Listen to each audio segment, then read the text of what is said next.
రాష్ట్రంగా కలిసికట్టుగా అందరం హైదరాబాద్ని ఆనాడు అభివృద్ధి చేశాం. Y2K వల్ల ఐటీ రంగాన్ని పెద్ద ఎత్తున హైదరాబాద్లో మనం ప్రోత్సహిస్తాం జరిగింది.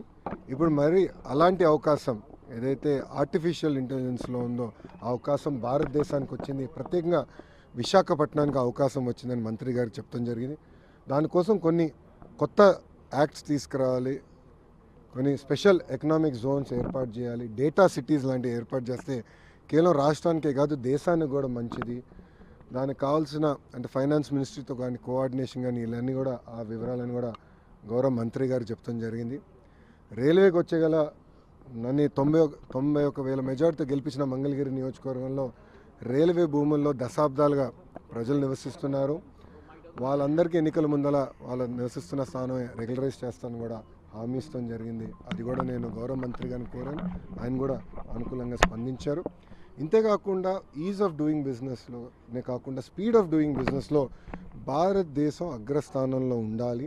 దానికి ఎలాంటి చట్టాలని సవరించాలి, ఏమేమి చట్టాలు మార్పులు చేర్పులు చేయాలని దానిపైన సుదీర్ఘంగా మేము చర్చించాం. ఆయన కూడా చాలా సలహాలు సూచనలు ఆంధ్ర రాష్ట్ర ప్రభుత్వానికి ఇచ్చారు. ఆయన కోరేది ఒక్కటే, అన్ని రంగాల్లో ఆంధ్ర రాష్ట్రం నంబర్ 1 ఉండాలి. దానికి మీకు ఎలాంటి సహకారం కావాలంటే మేము అందిస్తాం. అంతేకాకుండా సలహాలు కూడా ఇస్తాం. చట్టాల్లో మార్పులు కూడా, ఎందుకంటే కంకరెంట్ సబ్జెక్ట్స్ ఉంటాయి కనుక చట్టాల్లో ఏం మార్పులు కావాలంటే కూడా మేము గైడ్ చేస్తాం. మీరు లీడ్ తీసుకోండి, ఆంధ్ర రాష్ట్రం ముందర నిలబడండి అని గౌరవ మంత్రి గారు కూడా నాకు సూచించారు. ఏదైతే సూచనలు నాకు ఇచ్చారో తప్పనిసరిగా తిరిగి నేను రాష్ట్రానికి వెళ్ళిన తర్వాత గౌరవ ముఖ్యమంత్రి గారితో చర్చించి తప్పనిసరిగా అమలు చేసే బాధ్యత ఎన్డీఏ ప్రభుత్వం తీసుకుంటుందని మీడియా మిత్రులు అందరూ తెలుపుకుంటూ, రేపు మిగతా మంత్రులు కూడా నేను కలుస్తున్నాను. కలిసిన తర్వాత డీటెయిల్డ్గా ప్రెస్ మీట్ పెడతాను. రేపు గౌరవ మంత్రి కుమారస్వామి గారిని కూడా కలుస్తాం జరుగుతుంది. అదేవిధంగా ధర్మేంద్ర ప్రధాన్ గారిని కూడా, ఎందుకంటే ఎడ్యుకేషన్ మినిస్టర్ కనుక రాష్ట్రానికి సంబంధించిన కొన్ని సబ్జెక్ట్స్ ఆయనతో డిస్కస్ చేయాల్సిన అవసరం మంత్రి గారు కూడా కలుస్తాం జరుగుతుంది.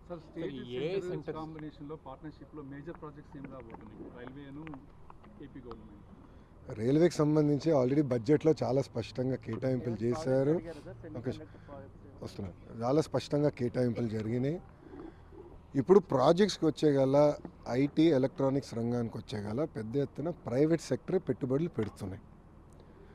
అవన్నీ ఆంధ్ర రాష్ట్రానికి తీసుకురావాలంటే ఎలాంటి వాతావరణం ఏర్పాటు చేయాలి, అదేవిధంగా కేంద్ర ప్రభుత్వంలో కొన్ని చట్టాలని సవరణ చేయాలని నేను కోరాను. ఇప్పుడు డేటా సిటీ వచ్చేగల ప్రపంచవ్యాప్తంగా ప్రతి సంవత్సరం $300 బిలియన్ ఇన్వెస్ట్ చేస్తున్నారు ఈ సెక్టర్లో. భారతదేశానికి దాంట్లో $100 బిలియన్ తీసుకొచ్చే శక్తి మనకుంది. 100 బిలియన్. దాంట్లో ఆఫ్కోర్స్ నా స్వార్థం ఉంటుంది, ఆంధ్ర రాష్ట్రానికి ఎక్కువ శాతం రావాలని స్వార్థం అయితే నాకు ఉంటుంది. కానీ దేశానికి 100 బిలియన్ తీసుకురావాలంటే ఎలాంటి సవరణలు చేయాలనే దానిపైన నేను గౌరవ మంత్రి గారికి నేను సూచించాను. ఆయన సలహాలు కూడా తీసుకున్నాను. నేను అడిగిన దానిపైన చాలా ఓపెన్గా అందరు మంత్రులు కూడా ఉన్నప్పుడు చాలా మంచిగా డిబేట్ చేసాం.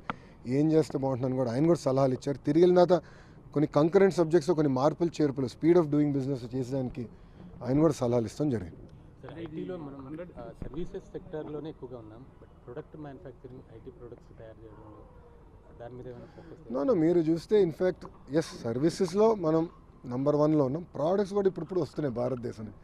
దానికి ఒక అద్భుతమైన ఎగ్జాంపుల్ జోహో. నేను మంత్రి ఉన్నప్పుడు జోహోని తిరుపతికి తీసుకొచ్చా.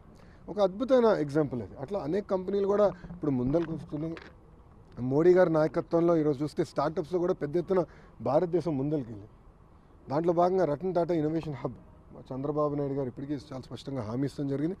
ఈ బడ్జెట్లో కేటాయింపులు చేస్తారు. వచ్చే సంవత్సరం అది కూడా అమలు చేస్తాం.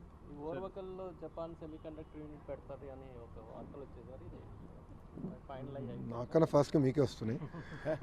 అన్ని విషయాలు మేము డిస్కస్ చేస్తున్నాం. ఎందుకంటే మీరు చూస్తే ఆంధ్ర రాష్ట్రంలో చాలా స్పష్టంగా ఒకే రాజధాని కానీ అభివృద్ధి వికేంద్రీకరణ అనేది ఎన్డీఏ ప్రభుత్వం నినాదం. దాంట్లో భాగంగా గతంలోనే మేము వికేంద్రీకరణ ఎట్లా చేయాలని చేసి చూపించాం. ఈరోజు మీరు చూస్తే కియా మోటార్స్ ఎక్కడికి వచ్చింది? అనంతపూర్కి వచ్చింది. ఎలక్ట్రానిక్స్ మ్యానుఫ్యాక్చరింగ్ ఎక్కడ వచ్చింది? చిత్తూరుకి వచ్చింది. మిత్తలు ఇప్పుడు ఎక్కడికి వస్తుంది? ఉత్తరాంధ్రకు వస్తుంది. ఐటీ కంపెనీలు ఎక్కడ వస్తున్నాయి? విశాఖపట్నానికి వస్తుంది. సో అభివృద్ధి వికేంద్రీకరణ అనేది మేము చేసి చూపించాం. ఆ దిశగా ముందరికి వెళ్తాం. మీరు ఉర్వకల్ నోడ్ కానివ్వండి, కొప్పర్తి నోడ్ కానివ్వండి, మిగతా ఆల్రెడీ ఉన్న ఈఎంసీ 2, 3లో కూడా ఎకో సిస్టమ్ క్రియేట్ చేయాలి. 100 కిలోమీటర్లలోనే ఒక ఎలక్ట్రానిక్స్ తయారు చేయాలంటే కావాల్సిన ఎకో సిస్టమ్ క్రియేట్ చేయాలని మేము డిస్కస్ చేసాం. నేను కూడా గతంలో అమెరికాలో పర్యటించినప్పుడు అనేక కంపెనీలు కలిసాను. వాళ్ళ ఫీడ్బ్యాక్ ఏంటో కూడా గౌరవ మంత్రి గారికి నేను చెప్తాం జరిగింది. మేము అవన్నీ డిస్కస్ చేసుకున్నాం. గౌరవ మంత్రి గారు కూడా త్వరలో విశాఖపట్నానికి అదేవిధంగా మన తిరుపతికి వచ్చి మన గతంలో తెలుగుదేశం పార్టీ అధికారంలో ఉన్నప్పుడు ఎలా చేసాం ఏం చేసాం అని ఆయన స్వయంగా చూడాలని కూడా కోరటం జరిగింది. త్వరలో ఆంధ్ర రాష్ట్రానికి మంత్రి గారు కూడా వస్తారు. వాట్సాప్ గవర్నెన్స్ ఎలా ఉంది సార్? వాట్సాప్ గవర్నెన్స్ ఎలా ఉంది? 3 ప్రశ్నలు అడిగారు. డావోస్ ఫస్ట్ నేను ఆన్సర్ చేస్తాను. డావోస్కి వచ్చేగల మీరు చూస్తే చాలా స్పష్టంగా మేము చెప్పింది అక్కడ Andhra Pradesh is back, we are ready to do business. ఎందుకంటే గత 5 సంవత్సరాలు ప్రభుత్వం అనేక కంపెనీలు తరిమేసింది రాష్ట్రం నుంచి.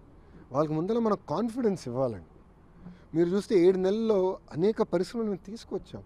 ఆర్సిలర్ మిత్తల్ కానీ, ఎన్టీపీసీ గ్రీన్ కానీ, రెన్యూబుల్ ఎనర్జీ కానీ, ఎల్జీ ఎలక్ట్రానిక్స్ కానీ, ఇప్పుడు కాగ్నిజెంట్ కూడా త్వరలో అనౌన్స్మెంట్ చేస్తాం. కలిసికట్టుగా ఇట్లా అనేక పరిశ్రమలను గ్రౌండ్ చేస్తున్నాం. సో డావోస్లో చాలా స్పష్టంగా we are ready to do business, Andhra Pradesh is back అని చాలా క్లియర్గా మేము చెప్తాం జరిగింది. సో దాంట్లో భాగంగా మేము అనేక డిస్కషన్స్ చేసాం. వచ్చే 12 నెలల్లో మీరు చూస్తారు కదా ఒక్కొక్కటి సీట్ చేసుకుంటాం మేము వెళ్తాం. వాట్సాప్ గవర్నెన్స్కి వచ్చేగల గౌరవ మంత్రి గారు అద్భుతమైన సూచన ఇచ్చారు. మీరు రాయల్టీ కలెక్ట్ చేయాలి అందరి దగ్గర నుంచి, వాట్సాప్ నుంచి కూడా అని మంత్రి గారు చాలా నవ్వుతా సలహాలు ఇచ్చారు. ఎందుకు చెప్తున్నానంటే మీరు ఇప్పటికీ అనేక ట్రాన్సాక్షన్స్ జరుగుతున్నాయి, మేము కూడా నేర్చుకుంటున్నాం దానిపైన. ఎక్కడైతే ట్రాన్సాక్షన్స్ ఫెయిల్ అవుతున్నాయో ఎందుకు అయినాయి, ఎక్కడ డేటాలో గ్యాప్ ఉందనేది మేము పరిశీలిస్తున్నాం. ఆ డేటా లేక్ని పకడ్బందీగా చేస్తే రియల్ టైం సర్వీసెస్ అందించడానికి అవకాశం ఉంటుంది. గౌరవ మంత్రి గారు కూడా కేవలం వాట్సాపే కాదు ఇతర ప్లాట్ఫామ్స్ పైన కూడా ఇవన్నీ తీసుకురండి. అంతేకాకుండా కేంద్ర ప్రభుత్వం డిజిలాకర్ అని పెట్టి డిజిలాకర్కి అన్ని సర్టిఫికేట్స్ మీరు అప్లోడ్ చేస్తే బాగుంటుందని మంత్రి గారు సూచించారు. మేము ఇమ్మీడియట్గా అక్కడ ఒప్పుకున్నాను. త్వరలో ఎంఓయూ కూడా చేస్తాం. We will be the first state to pump all certificates citizens certificates to DigiLocker also. Please చెప్పండి. వాట్సాప్ మీరు తీసుకొచ్చారు కాబట్టి గవర్నెన్స్ దీన్ని వాళ్ళు తీసుకోవడానికి మిగతా స్టేట్స్కి దాన్ని సజెస్ట్ చేయడానికి ఏమన్నా డిస్కషన్ జరిగింది? మీరు చెప్పింది ఆల్రెడీ వేరే రాష్ట్రాలు నాకున్న సమాచారం మేరకు వేరే రాష్ట్రాలు ఆల్రెడీ ఆ కంపెనీలను అప్రోచ్ అవుతాం జరిగింది. డిస్కషన్ ఈరోజు భారతదేశ వ్యాప్తంగా వాట్సాప్ గవర్నెన్స్ మీద జరుగుతుంది. కానీ గౌరవ ముఖ్యమంత్రి గారు ఈజ్ నాట్ హ్యాపీ. ఫస్ట్ 2 నెలలు అవ్వాల్సిన ప్రాజెక్ట్ 3 నెలలు తీసుకున్నానని దాన్ని మందలించారు. అంతేకాకుండా మిగిలిన సర్వీసులన్నీ మీరు ఎప్పటికల్లా తీసుకొస్తారని అడగడం జరిగింది. చాలా స్పష్టంగా మన ప్రెస్ కాన్ఫరెన్స్ నేను చెప్పాను. అంటే సిటిజన్ని మా సెంటర్ ఆఫ్ యూనివర్స్గా పెట్టుకుని వాళ్ళకి కావాల్సిన సర్టిఫికేట్స్ కానీ గవర్నమెంట్ ఇంటరాక్షన్ మొత్తం సీమ్లెస్గా చేయాలి. కేవలం ఇప్పుడున్న ప్రాసెస్ని డిజిటైజ్ చేస్తాం కాదు, ఉన్న ప్రాసెస్ని రిఫార్మ్ చేసి డిజిటైజ్ చేస్తే మెరుగైన సర్వీసెస్ సిటిజన్స్కి అందజేయచ్చు అనేది గౌరవ ముఖ్యమంత్రి గారు ఆలోచన చేసి మేము చూపిస్తాం. మీరు అన్నట్లు డేటా థెఫ్ట్ అవుతుంది అనేది ప్రధానంగా వినిపిస్తాం. నేను ఛాలెంజ్ చేస్తున్నాను, వైకాపా నాయకులు నేను ఛాలెంజ్ చేస్తున్నాను. ఎక్కడ కానీ డేటా థెఫ్ట్ అని నిరూపిస్తే నేనే స్వయంగా వాళ్ళకి 10 కోట్ల రూపాయలు నేను కానుకని ఇస్తా. ప్రభుత్వం కాదు, స్వయంగా నేనే చెక్ ఇస్తా. వాళ్ళు తీసుకొచ్చిందాన్ని మీరు వాళ్ళు ఏం తీసుకొచ్చారు స్వామి? వాట్సాప్ జగన్మోహన్ రెడ్డి గారు ఫోనే లేదు కదండి, ఆయన చెప్పాడు కదా అందరు ఫోన్ లేదని. మళ్ళీ వాట్సాప్ గురించి ఆయన మాట్లాడితే ఎట్లా? అది కాదండి, జగన్మోహన్ రెడ్డి గారికి ఫోన్ లేదని ఆయనే చెప్పాడు. ఫోన్ పట్టుకుని తిరగడం ఆయనే చెప్పాడు ఒక ఇంటర్వ్యూలో. టీవీ9 ఉన్నాడు, టీవీ9లో ఇంటర్వ్యూలో చెప్పాడు ఆయన. సో ఫోనే లేనాడు పాపం వాట్సాప్ గురించి ఏం తెలుస్తుంది? వదిలేసేయండి సార్ ఆయన. ఎందుకు? ఎవరండి? ఫోన్ కొనిచ్చి పంపించమంటారా? అది కాదు, ఫోన్ కొనిచ్చి పంపించమంటారా? ఆయన ఇంకా ఎక్కువ సమయం ఎందుకో బెంగళూరులో ఉంటున్నారు. అక్కడ పెట్టుకో మేము సర్వీసెస్ అందజేయాలి. సార్ అనదర్ 2 months అన్న. టీసీఎస్ ఇప్పుడు మిలీనియం టవర్స్ నేను సైన్ చేశాను. 2 months we are hoping to start operations. క్యాంపస్కి ఆల్రెడీ ల్యాండ్ సెర్చ్ జరుగుతుంది. ఓకే. 2014 to 19లో మీ గవర్నమెంట్ ఉన్నప్పుడే డేటా థెఫ్ట్ జరిగింది, హైదరాబాద్ కేంద్రంగా అనేక చేశారు అని చెప్పేసి వాళ్ళే ఆరోపించారు. ఇప్పుడు మళ్ళీ సేమ్ అదే ఆరోపణలతోటి వాళ్ళు. అవునండి, మళ్ళీ అధికారంలో ఉన్న 5 సంవత్సరాలు ఎందుకు నిరూపించలేకపోయారు? అధికారంలో వాళ్ళు ఉండే పనికిమాల కేసులను పెట్టారు. చంద్రబాబు నాయుడు గారిని 53 రోజులు జ్యుడిషియల్ రిమాండ్కి దొంగ కేసు మీద పంపించారు. మళ్ళీ డేటా థెఫ్ట్ కానీ ఆనాడు నేను ఐటీ శాఖ మంత్రిగా చేస్తుంటే నిరూపించి ఉండాలి కదా. ఊరుకున్నారా? తప్పు చేయని వ్యక్తిని తీసుకెళ్ళి జైల్లో పెట్టారు.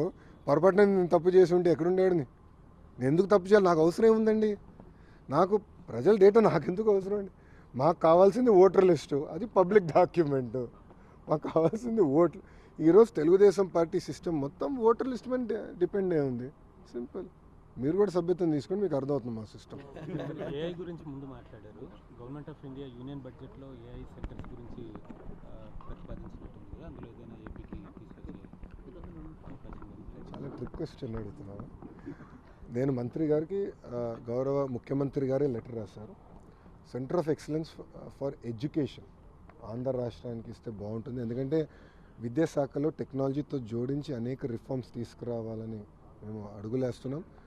క్లిక్కర్ టెక్నాలజీ కానివ్వండి, ఏఐ తీసుకొచ్చి ప్రిస్క్రిప్టివ్ హోంవర్క్ కానివ్వండి, ప్రతి విద్యార్థికి ఏఐ ట్యూటర్ ఇంటికి వెళ్ళిన తర్వాత అందించాలనేది ఎన్డీఏ ప్రభుత్వం లక్ష్యం. అది భారతదేశంలో ఇప్పటికీ ఏ రాష్ట్రంలో అది జరగలేదు. తొలి రాష్ట్రం ఆంధ్ర రాష్ట్రంగా ఉండాలనేది మా లక్ష్యం. దాంట్లో భాగంగా ఈ సెంటర్ ఆఫ్ ఎక్సలెన్స్ మాకు ఇవ్వాలని మేము గౌరవ మంత్రి గారిని కోరటం జరిగింది. థ్యాంక్ యూ అమ్మా. జై హింద్.